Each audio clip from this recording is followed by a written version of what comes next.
tal, querido público de Vidas El Rescate? Buenos días, buenas tardes, según desde la hora en que estés viendo este episodio. El día de hoy tenemos un episodio especial, el día de hoy tenemos un episodio de aniversario, tenemos un invitado especial. Me encuentro con mi compañero y amigo de andanzas, el Padrino Miguel. Padrino Miguel. ¿Qué tal? Buen día. Estamos aquí agradecidos con Dios por estar con el Padrino, tanto con Gera como el Padrino Hugo, y me da mucho gusto estar con ustedes y ser de bendición para toda la familia. Padrino Hugo, bienvenido a este programa. ¿Qué es su programa? Pues gracias, Gera. Ahora me toca dar el testimonio, ¿verdad? Y pues espero que sea de bendición. Y siempre, como hablamos, son testimonios transformadores y se van a aventar varios elementos que pues van a servir para la edificación y pues para la experiencia cuando se está trabajando con el problema de la enfermedad de las adicciones. Amén, qué bendición, Padrino. Yo creo que hay mucha gente que está interesada en poder escuchar este testimonio. Nosotros que somos miembros de la agrupación, que conocemos los orígenes de esta institución que ha sido un conducto de vida para todos nosotros, pues sabemos que es una historia de impacto, es una historia sumamente impactante. Nos gustaría mucho que nos pudiera platicar acerca de su origen. ¿Cuántos años tiene? ¿Quién compone su familia? ¿Cómo comienza todo esto? Bueno, yo tengo 47 años, ¿verdad? 47 años, vengo de una familia en donde yo soy el quinto hijo, soy el más pequeño, el pilón, ¿verdad? Puente. Como decían, el chiqueado, pero a través del tiempo me di cuenta que más bien fue el hijo no deseado, ¿verdad? Es el hijo no deseado. Mi mamá en su momento, hace un par de años, me dice, no, la verdad yo no esperaba que tú nacieras ya, ¿verdad? Dice, por gracia de Dios naciste. Entonces son cuestiones pues, que se fueron acumulando en su momento, la formación dentro de los 5 hijos, siendo el más chico. Ahorita Miguel me preguntaba, oye, ¿y fuiste descuidado? ¿No te atendieron? Le digo, no, la verdad lo contrario, o sea, sí fui el más de los chiqueados cuando fui niño y pues todo bien, ¿verdad? Tengo un hermano mayor, 3 hermanas y siento que nací en un buen lugar. O sea, siempre hay dificultades porque hablamos, yo como consumidor de sustancias, hubo detonante consumo. Todos tenemos un detonante de consumo, algo que nos llevó, ¿verdad? ¿Usted notaba que había alguna dinámica específica en la familia? Porque como por ejemplo yo llego a puentear en esa situación en donde soy el más chico también. Sí. Solo que yo tengo solo hermanas. Ajá. Pero sí recuerdo que cuando yo estaba más chico siempre hubo una diferencia en donde no, las mujeres tienen que hacer esto, pero uno como hombre tenía como ciertos más permisos, como podía hacer como más cosas, más privilegios. ¿Pasaba algo así en casa? Que sí, ahí me tocó vivir que en las noches al momento de cenar, mi papá, oye, vamos a cenar, le hablaba a una de mis hermanas, caliéntanos tortillas. O sírvenos de comer, no sé tu mamá, tú sírvenos de comer. Puente. Y mis hermanas eran las que tenían que hacer la chamba, güey. Y uno de hombre era como más a la expectativa de lo que las mujeres nos podían atender, ¿no? Como que inconscientemente las iban preparando para... Como metiéndoles un chip. Ser amas de casa o estar en el hogar, ¿no? Meterles como ese circuito de que tú primeramente te tienes que ocupar de la casa, de tu jefe, de lo que viene siendo los hombres son hombres, no puedes tocarlos, y desde ahí viene también de repente un proceso interno en el que podemos decir, realmente me están programando para ser machista, y ese es el problema muchas veces que podemos estar cargando. Sí, pero eso no fue a mí lo que me llevó a la adicción. O sea, por ser machista no me hice loco o un drogadicto. En una sociedad heterofalocentrista, ¿no? Dicen las feministas. Saludos al colectivo feminista. Las amamos lejos. Sí, en parte con el problema, la triada de la adicción es un problema biopsicosocial, ¿verdad? A 3 casas de donde nosotros vivíamos anteriormente, pues es en la colonia Santa Rosa, hacia Oblatos, ahí vivían mis abuelos. Entonces, en los aniversarios, ciertos eventos, pues siempre en la casa de mis abuelos se reunía de familia, mis tíos, primos, tías. Y en la casa de mis abuelos siempre había consumo de alcohol. ¿verdad? De una forma organizada. Normalizado. Normalizado como lo hacen en cualquier, yo creo que familia mexicana, pues, chicos, ¿no? Sí. O sea, el cigarro, ¿verdad? Todo muy natural, muy normal. Recuerdo que esto siempre lo manejo como testimonio porque a mí me decía mi mamá cuando tenía 7, 8 años, ¿qué quieres que te regale el día de tu cumpleaños? Pues antes no había tablets, ni tecnología, ni nada, ¿no? Eran otros No tiempos. le podía pedir una maquinita, ¿no? Entonces, ¿cuál era mi cumpleaños? Yo le pedía una botella de rompope.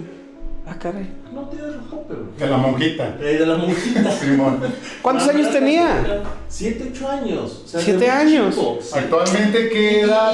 Y mis papás me traían mi botella de rompope como regalo. Ok. Y a mí me hacía feliz una botella de rompope. Me decía, nada más tómatela poco a poquito. ¿Explico, no? Entonces a través del día me la iba tomando y me duraba nada más 2 que 3 días porque me la acababa. Y me decía, dale a tus hermanos. Pero no lo veía como una situación donde le gustaba el efecto, sino que le gustaba el sabor, lo dulce. Exacto, sí. Sí, porque yo me acuerdo cuando yo estaba chico, mi papá, en la familia de mi papá, sus tíos, sus hermanos de mi papá, me acuerdo que convivieron con nosotros, ellos ya eran relativamente grandes, estaban yo creo que en los 25, 30 años, cuando yo estaba chico, y híjole, lo voy a decir así, tomaban mucho mis tíos en ese tiempo, y me acuerdo que como vagancia les pedíamos un vasito de cerveza.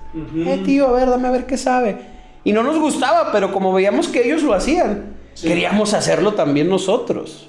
Sí, o sea, cuando vives en una familia donde el alcohol es parte de vivir una vida normal en las fiestas, el consumo, pues no pasa nada, pues.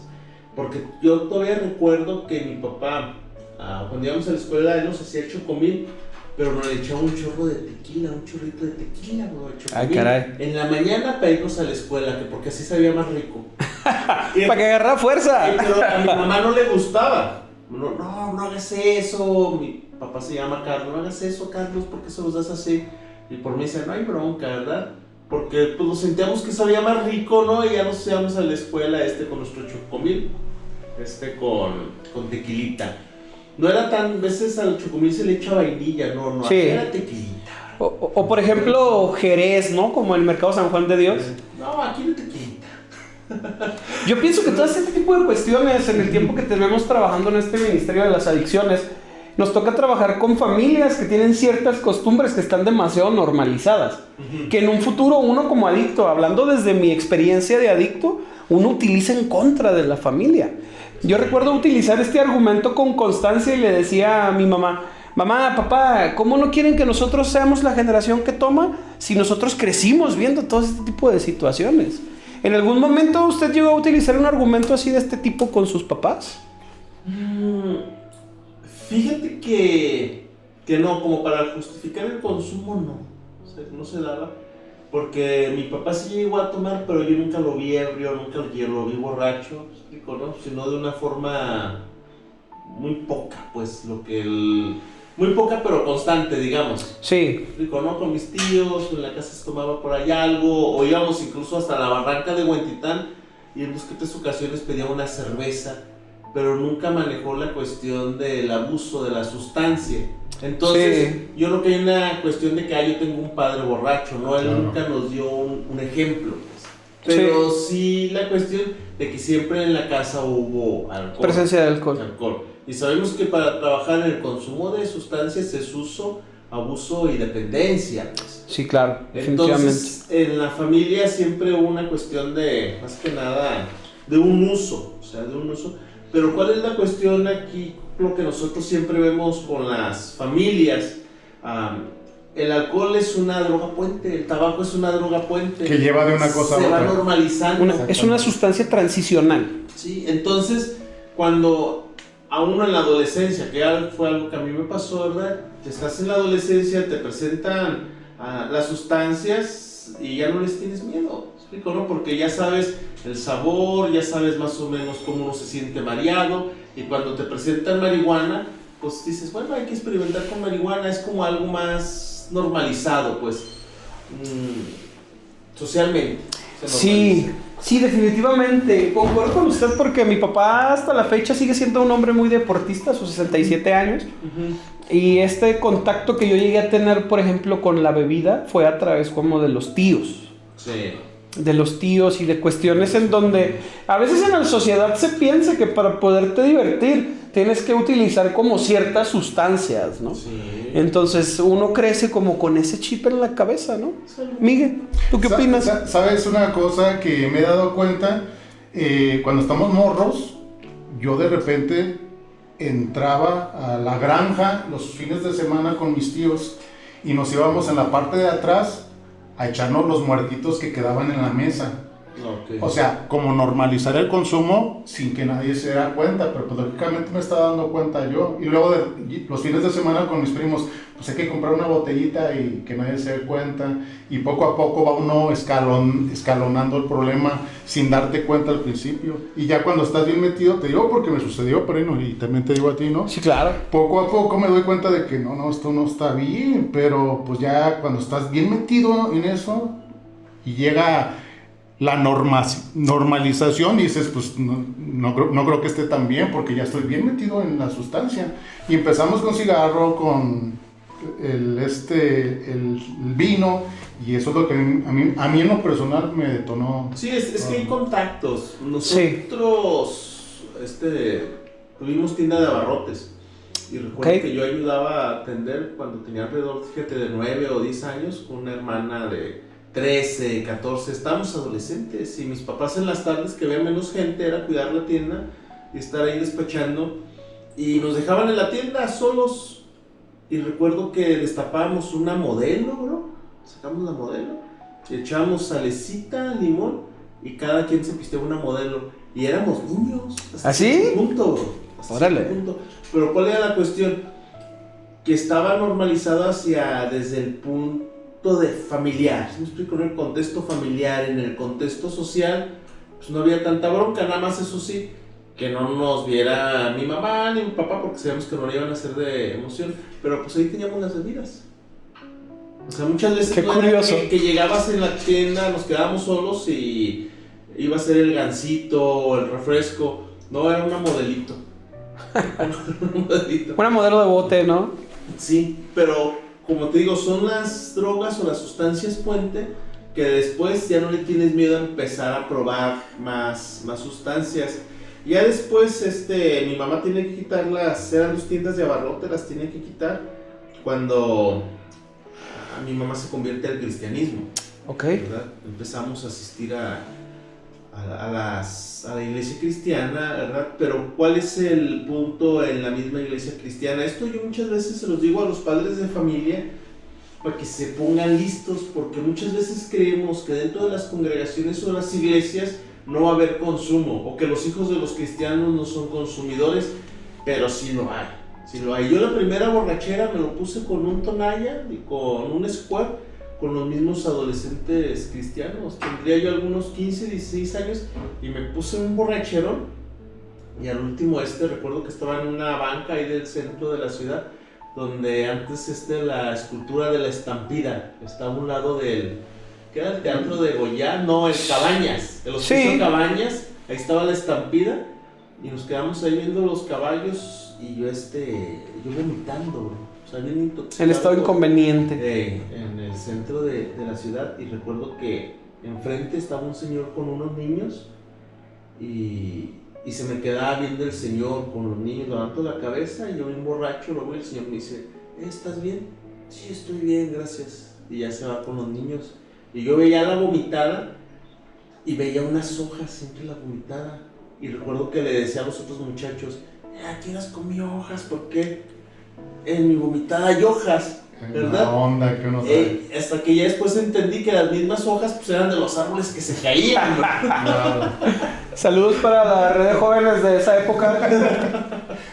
Yo pienso que algo importante es, aquí ya vemos 3 personas que estamos en recuperación ya de ciertos años y todos comenzamos con las sustancias que tenemos al alcance, que es en casa, como el alcohol, como el tabaco. En mi caso yo recuerdo que cuando yo estaba chavo, cuando yo estaba niño, que era niño prácticamente, recuerdo que antes eran otros tiempos, salías y jugabas a la calle, salías y jugabas al barrio, no jugabas pelota, jugabas trash, jugabas al 18, ese tipo de cosas. Bote pateado. Al bote pateado, al stop, Chinchilengua. al chichilengua. El Shanghái, se da acá contando los pasitos, he visto. Estamos jóvenes.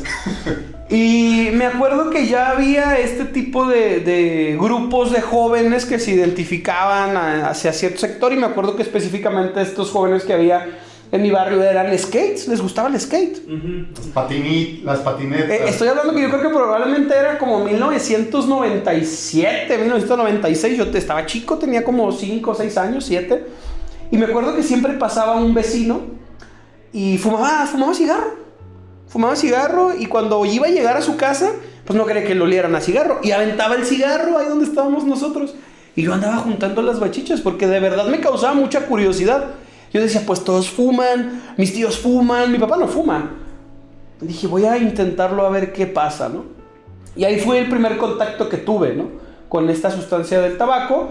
Después me acuerdo que años posteriores, ya tenía yo como 11 años, ya estaba como en sexto de primaria, más o menos. Y me acuerdo que iban y me buscaban mis amigos del salón. Y salíamos en las bicicletas e íbamos a una tienda en donde comprábamos cigarros sueltos y unos cerillos y fumábamos. Y yo me sentía como que estaba haciendo las cosas más ilegal del mundo, ¿no? Sí. Sin duda todo este tipo de cuestiones después, es cierto lo que usted dice, me fueron preparando y mentalizando para que el día que me ofrecieron marihuana, pues no tuve miedo, no me la pensé. Y aparte se va normalizando. Y aparte van normalizando uno Ese este es tipo de el problema. situaciones. Sí, como te digo, uno se va brincando trabas, ¿no? El contacto del tabaco, el alcohol, y después llega la marihuana, y después en mi tiempo fue la cocaína, y después las tachas, los ácidos, los hongos, y después no te importa lo que vayas a consumir. ¿Me explico? ¿No? Sí. El detalle es empezar una vida donde estás experimentando, pues. Pero ¿cuál es la cuestión? Que en una de esas, pues ya sabes lo que va a pasar, ¿no? Claro. De tanto experimentar, o sea, un estado de locura, bien Sí. enganchado con alguna sustancia. Yo la primera vez que probé marihuana fue con los muchachos de la iglesia. Yo era un adolescente. Saludos a la iglesia. Saludos a los muchachos de la iglesia. Saludos a esa generación. Grandes personas hoy en día. No fue con los del barrio, o sea, mi primera borrachera no fue con los muchachos del barrio. Fue en un entorno seguro. En el entorno seguro, en una burbuja, pero de consumo, pues. Entonces ahí se viene el consumo de la borrachera, que ya es que les digo que nos reventamos el Tonalla, y luego ya después era una constante los domingos empezar a fumar marihuana. ¿Y cómo era la cuestión? Yo no la llevaba, sino que había un muchacho que era de la zona acá de Tabachines, y él era el que llevaba ya la marihuana. Le teníamos que ayudar, nos decía cómo para despelucar, quitarle los palitos, hacer el cigarro, y nos metíamos a una casa que estaba abandonada cerca de la iglesia que asistíamos, y ahí la fumábamos. O sea, probablemente esto sucedió durante el principio de los 90s. Ok, y en ese tiempo, ¿cómo era conseguir sustancias? Como esta situación de este chavo que la conseguía, era porque seguramente conocía a alguien que a lo mejor conocía a alguien que distribuía. O sea, había un vecino donde le compraba la marihuana para hacer 1 o 2 cigarrillos, hace cuenta como en 20 pesos. Envuelta en periódico, decía. Algo así, algo así. Ok, vamos el domingo a recibir el Espíritu Santo y a fumarnos un gallo, ¿no? Era la rutina de Hugo. Sí, fíjate que era una cuestión muy loca, porque nos echamos gotas en los ojos. Sí, para quitar lo rojo del ojo, ¿no? Lógicamente. Los ojos bien blancos, ¿verdad? Acá. Bien brillosos. Como de muñeca, decía mi mamá. Pareados, Alguna paleta, y ahí estábamos en el servicio, o sea, topados, pidiendo servicio, cantando, aplaudiendo, como que estábamos en un servicio normal, pues como unos muchachos bien, pero dopadotes. Ese sería, un poco incongruente la situación, ¿no? Ese sería el primer consumo que estamos viendo, ¿no? Sí, tomándolo así, desde esa perspectiva. de drogas ilegales. Sí. Una sustancia ilícita. Estamos de acuerdo que el alcohol es una droga. Hoy está avalado por la OMS, incluso en noviembre hay una semana en contra del uso y abuso del alcohol, y se conoce como una droga completamente, aunque sea ilícita. Pero hablando en términos de ilegalidad, la marihuana es la primera sustancia que llega a usted, sí, a través del consumo de estos chavos. Y después de ahí, ¿qué pasa? ¿Qué pasa con Hugo adolescente? Fíjate que hay un caso curioso. Yo tomaba una ruta del camión para ir a la iglesia que estaba en la esquina de la casa, pero había un muchacho que él encargaba tenis de Estados Unidos. Eran unos Vans, compraban unas cajotas donde venían un montón de tenis nuevos Vans. De los compas que traen tenis importados, Sí, ¿no? sí. Tengo un familiar y me mandan los Y yo le tenis había para dado acá. mi enganche, ¿verdad? Un enganche, eran como en aquellos tiempos como 50, 60 pesos. Y no le llegaban los tenis. Entonces me decía, a ver, no me llegan los tenis, pero te lo voy a reponer. Y recuerdo que me pintó 2 rayotas de cocaína, ¿verdad? Y me las aventé las rayotas. Ya después llegué a la congregación, a la iglesia. Era un evento de jóvenes de un día de básquet. Pues yo nunca me había metido cocaína. Recuerdo que tenía 16 años. Y pues la mandíbula toda entumida, ¿verdad? Mi cerebro decía, no. Como máquina de escribir, ¿verdad? No me sentía alterado, nada más la mandíbula. Con una mueca perdida, ¿no?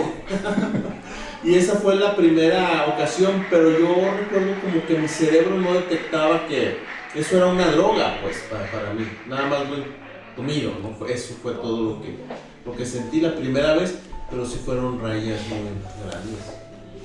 ¿Tu primer consumo de cocaína? Yo consumí cocaína cuando era adolescente también. Fíjate, padrino, que yo empecé con pastillas, con pastas de psicotrópicas, el Ritalin. Yo empecé con esas. Era una y luego ya después eran 30 pastillas y pues ya para quitarme la ¿Dónde loquera las conseguías? falsificaba las recetas. Hacía una receta y le sacaba un montón de copias, iba a diferentes lugares porque son es medicamento controlado. Sí. Pero así empecé y después ya Es una anfetamina. es anfetamina, Ritalin. el Ritalin. Entonces, de hecho se llama metilfenidato. Se utiliza para el tratamiento del déficit de atención Para los y morritos. sobre todo en los niños, pero no es recomendable. Entonces, eso fue lo que yo empecé. Después ya le seguí con cocaína, marihuana para para irme a dormir a gusto. O sea, poco a poco fue subiendo hasta que llegué a la cocaína, me enganché y pasaron mucho tiempo. De hecho, ya sabes la historia. Pero sí va escalando poco a poco y me di cuenta. Ese es el gran problema, que lo normalizas y dices, no pasa nada. Pero ya con el consumo, pues ya sabemos que la corteza prefrontal ya está dañada. Y Existe una mella. para repararla, pues tiene que pasar mucho tiempo sin consumo. Es lo que me di cuenta, ¿no? Entonces, por eso trato de estar tranquilito y no meterme en problemas. Yo recuerdo que tenía unos 16 años cuando consumí cocaína por primera vez y a veces la gente dice, es que te enganchas desde el primer momento en que la consumes. Y la verdad es que no es tanto así, ya tenía cierto camino recorrido yo en las sustancias a esa edad. Más o menos unos 16, 17, me acuerdo que se puso como muy de moda. Y después se volvió mi primera droga de impacto. Entró a trabajar en una situación de comercio muy conocido en el centro de la ciudad, que es pues, el Mercado San Juan de Dios. Saludos a la gente de San Juan de Dios. Y ahí estaba bien normalizado ese tipo de consumo. Era súper popular esa sustancia. Entonces recuerdo que ahí fue la primera vez, después de años de consumo, que me consideré un adicto. Sí. Porque necesitaba la sustancia para subsistir, para trabajar, para todo. Un enganche terrible, un enganche tremendo. Sí, conmigo, pues como sabemos, es progresivo el consumo, ¿no? A la edad de los 17 años, en aquel entonces, las tribus urbanas, las modas, yo caigo en el graffiti. Órale. O sea, anteriormente estaban los cholos, los skates, los grafiteros, los rockeros. Y como había muchas tribus urbanas, entonces, pues uno de barrio, bro, acá de Oblatos, pues tenías que ser algo para ser alguien. Querida audiencia que nos escucha, usted si por primera vez se escucha esta parte del testimonio de nuestro director general, pues en algún momento también fue un artista urbano, ¿verdad? Sí pasa. Sé que no lo aparenta, pero... Entonces esto, en el transcurso de la vida, como eso que les digo, vamos brincando los trabas. El mismo graffiti hace de que en su momento termine en el tutelar de menores, pues. Que era muy usual en ese tiempo. Sí. ¿no? ¿Qué edad tenías, Palino? 17 años ya, cuando terminé en el tutelar y pues fue una experiencia, o sea, los demás recuerdo que se veía como algo muy rudo, ¿no? El tutelar, pero había muchos chavitos de 14, 15 años. Era un anexote. 16, sí, o sea, era exacto, un centro de rehabilitación de puros adolescentes. De repente dicen que la disciplina estaba dura ahí, ¿no? La verdad a mí ya no me tocó en ese tiempo.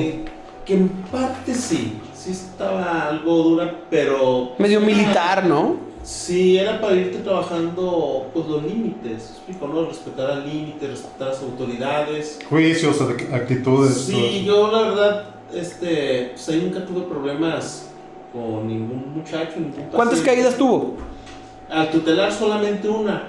Sí. Ya después, cuando fui mayor de edad, ya eran detenciones, pero por puras cuestiones de faltas administrativas relacionados al mismo consumo de sustancias y al mismo grafiti.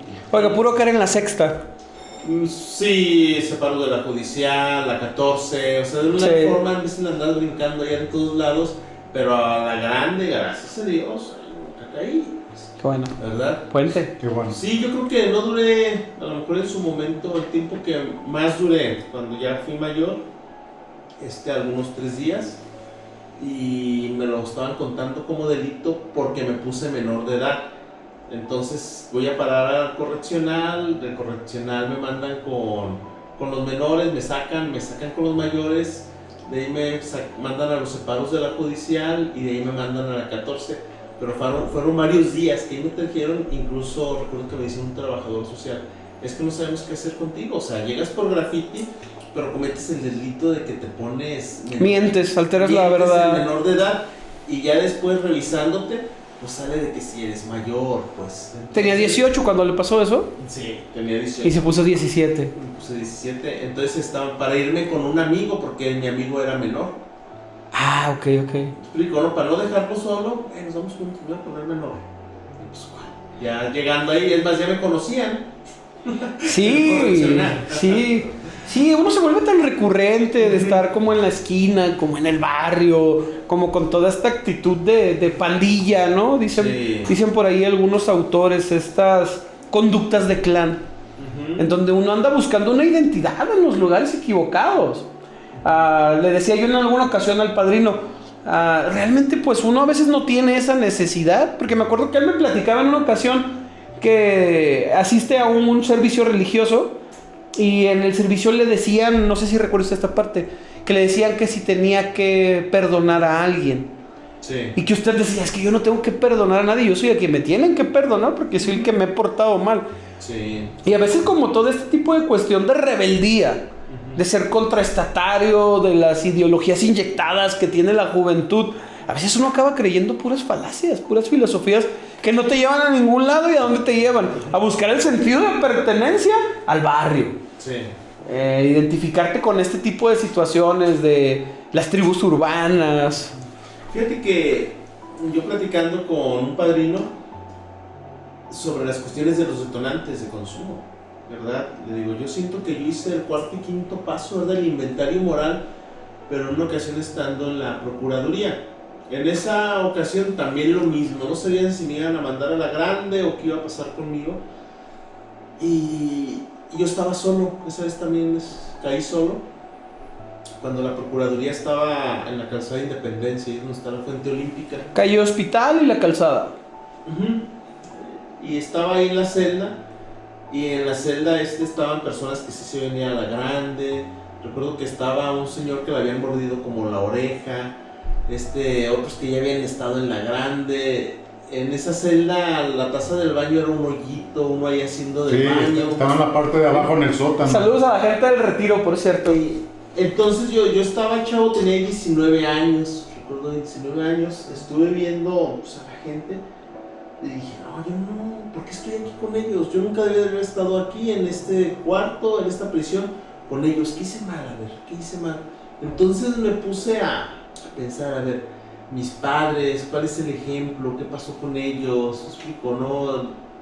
Rechazo, ¿qué hubo? O sea, ¿qué hubo? Buscando siempre un detonante. En su momento sí lo encontré ahí, ese detonante de consumo, que en parte se propició a causa de mis mismas conductas. Pero en ese momento usted llegaba a esa conclusión, y es algo que vemos mucho con nosotros, con los pacientes. A lo mejor al día de hoy lo identificamos, pero era porque tuvo una consecuencia severa. No sabía qué iba a pasar, si se iba a ir directo a Puente Grande o si otra vez la iba a librar, ¿no? Sí. Pero ya había un antecedente de consecuencias por este estilo de vida, ¿no? Sí, sí, sí. Ahora, fíjate, padrino, una cosa ahorita que está diciendo el padrino Ojeda. 5 heridas. Abuso, rechazo, abandono, humillación, injusticia. A veces nada más tenemos 2 o 3 o las tenemos todas. Y lo normalizamos. ¿Qué me hicieron de morro que estoy cargando? Yo recuerdo, te voy a poner un ejemplo rápido y práctico. Me decía mi papá, ayúdame a echar mecánica. Y yo me ponía bien mal porque dije, ya va a empezar, me va a empezar a gritonear y me va a decir, eres un tonto, esa llave no, pásame la otra. Y dije, mejor no le ayudo. Entonces, eso para mí era una herida. De que dije, mejor no me la acerco. Porque humillación, gritonería, rechazo, abandono. Dije, ¿sabes qué? Lo único que puedo hacer, irme con los amigos, donde nadie me vea. Y donde todos son igual que yo. Bien. O sea, un entorno en el que yo me sienta seguro. Y desde ahí empecé yo con las broncas mentales. Bueno, cuando hablamos con la cuestión del padre, te digo, mi padre pues no fue perfecto. O sea, nadie, yo creo que ninguno. Ahorita que soy padre, o sea, sabemos que no hay padres perfectos, ¿no? Sí. Pero mi papá tenía una cuestión porque era ludópata. Jugaba. Él jugaba, ¿verdad? Se la pasaba en el billar, a veces llegaba despelucado, ¿verdad? Que le bajaban la lana. Entonces él llegaba enojado o recalando con alguien. O sea, ya me la hicieron, pero alguien de aquí me... ¿Era violento? Alguien me la tiene sí, que era pagar. violento. ¿Hubo golpes en alguna ocasión? Conmigo, o sea, a lo mejor sí fue los intereses, pero que me los merecía. ¿Explico? ¿No? Y sí. No fueron mucho, fueron 2 que 3 veces nada más. O sea, por este lado yo puedo decir, estoy resentido, mi papá me violentaba. No, o sea, nada de eso. Y si los tuve, los fajazos... Se los merecía. No bronca, o sea, porque también era vaguito, ¿no? De chavo. Pero ¿cuál es la cuestión? De que esa conducta de mi padre traía muchos piques siempre con mi mamá. Mi mamá, llegaste sin dinero, te vas al billar, llegas bien tarde. Entonces eran conductas que yo crecí desde la niñez o la adolescencia con mi mamá llorando y diciendo que se iban a divorciar. Y son heridas. Ya después yo decía, ya que se divorcien, o sea, ya estuvo, bro. Sí. Ahorita mis papás, gracias a Dios, viven, ¿verdad? Tienen arriba de 80 años, pero siguen con sus mismas broncas. Saludos, hermana y hermano. Puente. Ya no juega billar mi jefe, pero siempre están con cuestiones de sus problemas y sus roces y se gritan. Ya no juega billar fuera de casa. Sí, yo creo que uno crece mucho con este rollo. Me acuerdo que ya, pues mis hermanas por consecuencia se casaron. Y fui yo el que quedé como, pues, hijo de familia, ¿no? Soltero. Y me acuerdo que le decía yo a mi mamá en alguna ocasión, pues ya estamos grandes nosotros, pues ya divórciense. Pero hoy que ya tengo cierto tiempo limpio, pues me doy cuenta que los compromisos son para cumplirse. Sí. Y como en alguna ocasión escuché, pues el compromiso no se hace con el hombre, se hace con Dios, ¿no? Es por eso que a lo mejor no tiraba la toalla a su mamá, así como la mía tampoco. Saludos, ma, te amo. Sí, saludos a todas las mamás. Y también fue parte, ¿no? Porque no hay nada, el consumo de sustancias no nace de la nada. Se dice que siempre brota en la misma familia porque hay un daño. O sea, va a brotar de repente y se manifiesta en un problema de adicción. Entonces aquí se empieza a representar conmigo porque me empiezo a brincar esas trabas. Pues también, o sea, el graffiti no estaba bien ubicado porque era dentro de... Es un acto contraestatario de delincuencia al orden establecido. Sí, estás cometiendo ahí el delito que andas rayando paredes en donde sea. ¿Me explico? Sí, propiedad privada. Esto me llevó en su momento a ir a Estados Unidos, dejé de estudiar, me salí de la prepa, ¿verdad? Llega el momento cuando les digo que hago como cuarto y quinto paso en la prisión. Yo quiero alejarme del graffiti y de los amigos. Dije, maestro, o sea, tengo que reorganizar mi vida. Pero me doy cuenta de que ya estoy enganchado de las sustancias. Y no parte de la marihuana, no la bebida, sino del consumo de la cocaína base piedra. ¿Me explico? No, Okay. Eso para mí fue la droga de impacto, o sea, va a ser piedra. Tremenda adicción. El estar en consumo. Después me voy a Estados Unidos y me interno voluntariamente, me interno allá en una comunidad cristiana. Ahorita en estos tiempos ya desapareció, anteriormente se llamaba New Life, ¿verdad? En San Diego. Y ahí estoy internado, aprendo, ¿verdad? Duró más o menos como 1 año y medio limpio. Me vengo otra vez para Guadalajara y cuando llego a Guadalajara, no, pues mis amigos y todos andaban en la fiesta, ahora sí al Destrucción cine. total. Sí. Padrino, antes de que nos brinquemos a esta etapa, ¿qué pasaba en la mente del Hugo adolescente en donde él empieza a obtener pues este sentido de pertenencia a través de la cultura del graffiti, en donde llegan otras sustancias a su vida? Porque una transición fuerte es de las sustancias como lo es la marihuana, que es natural, entre comillas. Hoy en día pues la marihuana es todo menos natural, en ese tiempo me imagino que era diferente, a las drogas de diseño como la cocaína base. Uh-huh. ¿Qué pasaba en la mente del Hugo adolescente? Idealizaba que esa era la vida perfecta, identificaba una carencia, anteponía algún pretexto, existía negación, había ingobernabilidad. ¿Qué pasaba en ese tiempo en su mente? Fíjate que es como ahorita el cristal, ¿no? O sea, son las drogas de moda lo que se vende. En aquel entonces, sintéticas completamente. en aquel entonces lo que se conseguía era cocaína, ¿verdad? Era la droga más agresiva que había. Sí, y era la cocaína. Entonces ese momento para sociabilizar, ese sentimiento de pertenencia con los mismos amigos, pues era lo que se iba a conseguir. Es rico, ¿no? Entonces, la cuestión es de que nosotros no sabíamos la gravedad de que esto también en su momento te iba a convertir en un adicto, en un dependiente de la sustancia y que te ibas a enganchar ahí. Justo hoy hablábamos de eso en la junta en la mañana, en cómo uno adquiere este conocimiento que sabe que relativamente las sustancias son dañinas y lo sigues haciendo. Sí. Es ahí en donde se identifica la adicción como una conducta compulsiva repetitiva que no puede uno parar. ¿Verdad, Miguel? Exactamente. Yo me he fijado mucho eso. Siempre me dijeron a mí en un principio, oye, si tú te juntas con dos que andan mal, el tercero vas a ser tú. Yo lo he visto y lo creo, ¿da? Pero muchas veces entre más me dicen, como cuando estaba morro, entre más me dicen, más lo hago. O sea, como que lo prohibido me atraía. Sí. Mi jefa está todo el tiempo diciéndome, no te juntes con este vato, algo tienen, no te juntes con él. Y las mamás siempre saben por algo, sí, las cosas. Y entre más me decían, como que yo era Contreras. Uh-huh. Entre más me dicen, más lo hago. Y es parte de ser ingobernable, me di cuenta, ¿no? Entonces, y parte de la sociedad en la que me estoy mezclando al mismo tiempo. Mi mamá decía que hasta como llegas y el caminado que traes, sé que andas mal. Me doy cuenta. Y me daba bien mucho coraje ese rollo, bro. O que te dijeran, a ver, vengo, sóplame. No manches, sí, se ponía bien malote. No, mi mamá me checaba hasta la retina de los ojos. Ve cómo traes los ojos ya, me decía doña Lupita. Yo tenía que salirme a la calle, agarrar hojitas del árbol, sí, para que no me olieran las manos, ni a cigarro, sí, ni a bota, nada. Sí, es cierto, bien mañosamente, pero pasa. Mi fondo, pues yo lo veo muy particular en mi persona porque yo veo los chavos que atendemos, ¿verdad? Las poblaciones, y avientan toda la borda. O sea, se fuman todo. Todo, sí, lo echan a perder todo. Yo en su momento ya sabía lo que iba a pasar, entonces dije, no, espérate. Había un ápice de conciencia que le decía... No, espérate, o sea, ya estuvo, ¿verdad? Dentro de la familia, mi madre asistiendo a la iglesia, ¿verdad? Me invita a un encuentro cristiano, un retiro, se le quiera llamar. Y yo sabía que si no me enganchaba en ese encuentro, iba a regresar con mis conductas, mis hábitos, mis amigos, todo lo que traía, porque en este periodo pues fueron más de 10 años. Yo llego a los pies de Cristo a los 27 años. Ahorita tengo 47, o sea, son 20 años limpio, ¿no?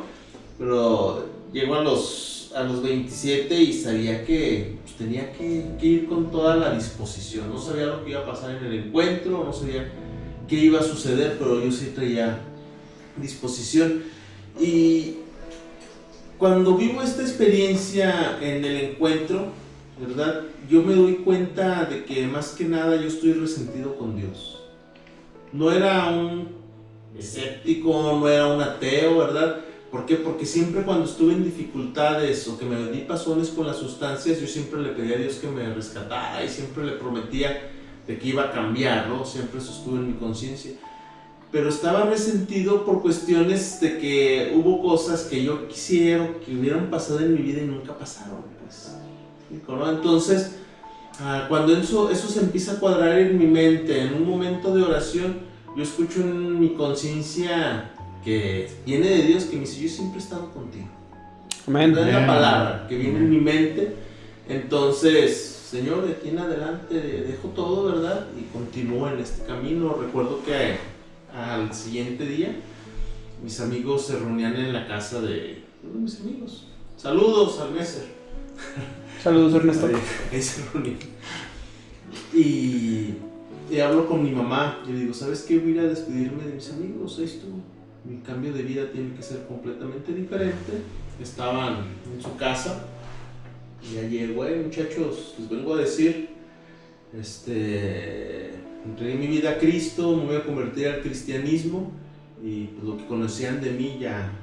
He decidido seguir a Cristo. Sí, he decidido seguir a Cristo. Recuerdo que en ese momento se me quedaron viendo, ¿no? Dijeron: pues sí, o sea, te conocemos que siempre has querido dejar el consumo, pero esto vino a través de los años o los meses, o sea, acabas de empezar, vienes de tu encuentro, al rato vas a reincidir.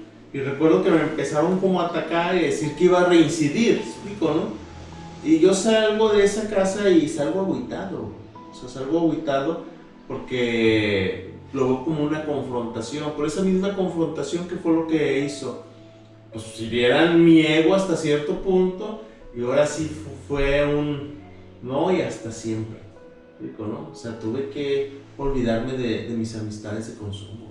No, y son las cosas a las que uno se enfrenta. Muchas veces llegué a escuchar en los grupos de corte distinto a la agrupación que nosotros pertenecemos. En una ocasión escuchaba un compartimiento que decía, que no lo creo que sea verdad del todo, pero sí decía en alguna ocasión un orador: a veces la gente te quiere ver bien, pero no te quiere ver mejor que ellos. Y no acepta que tú hagas algo bueno. En este caso, pues sabemos que usted lo canaliza como una motivación.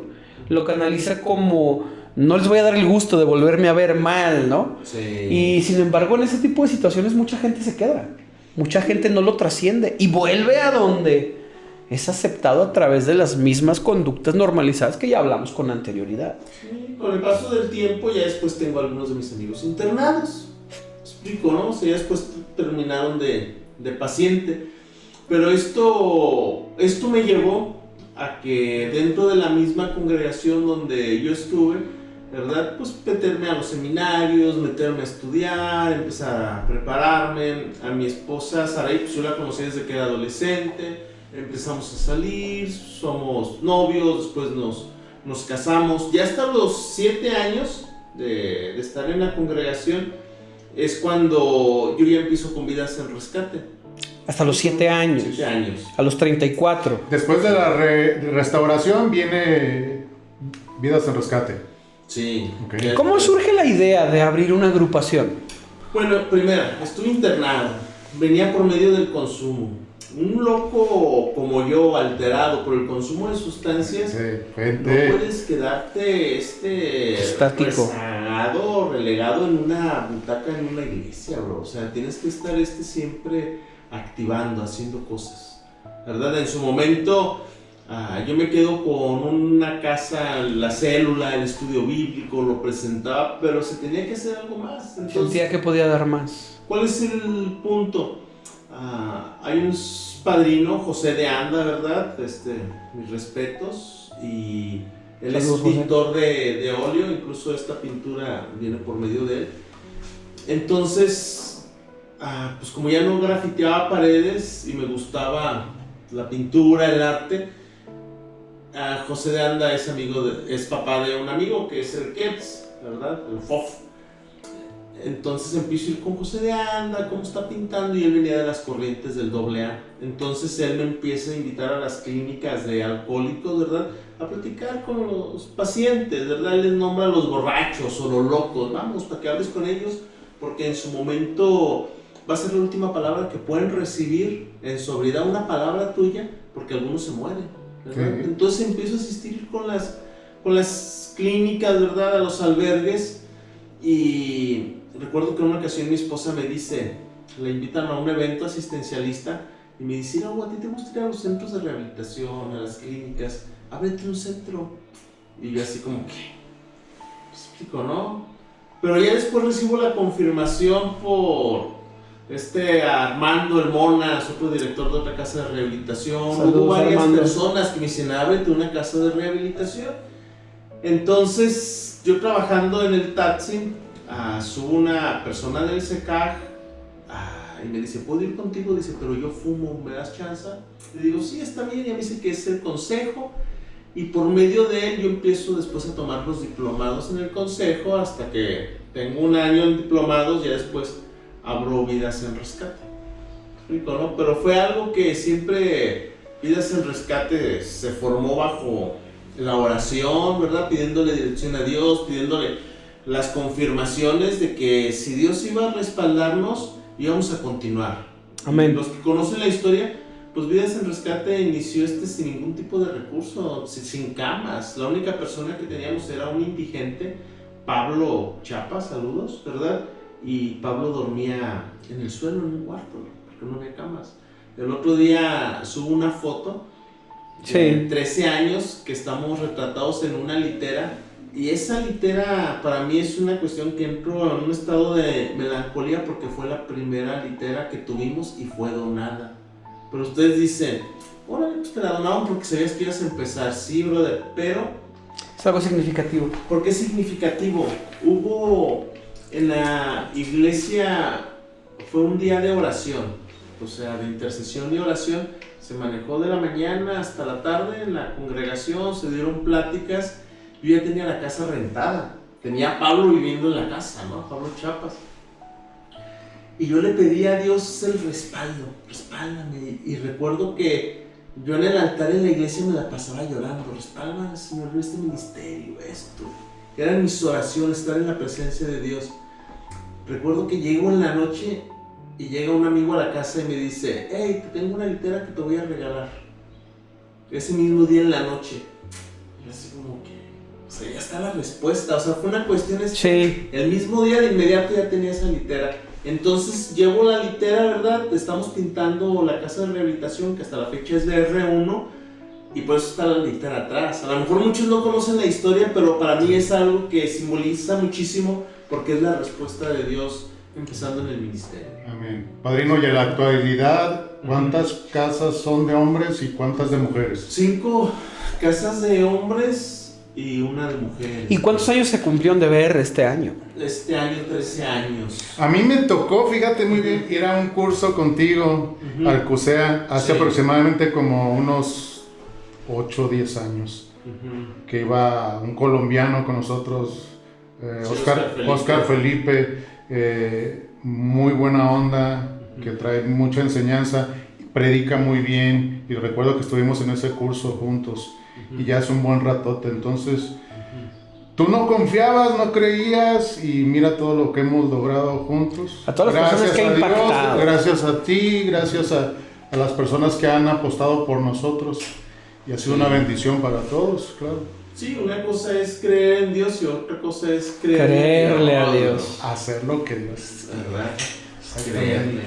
Pero pues sí ha sido una plataforma. Yo lo que veo en Vidas en Rescate, que les digo, esta plataforma se ha hecho a través de oración y lágrimas y compromiso. ¿Explico, no? Por eso hay que respetarlo, pues. Si yo he hablado de eso como persona, le digo, aquí si se busca destruir o hacer algo, el sistema te va a sacar. Así es. O sea, es un sistema que saca al quien empieza a presentar una conducta mundana o de enfermedad, lo saca, pues. ¿Explico? No es una cuestión delicada que tiene que ver en un mundo espiritual que no vemos. Exactamente. ¿Explico? No, pero el compromiso ahí está hacia con Dios.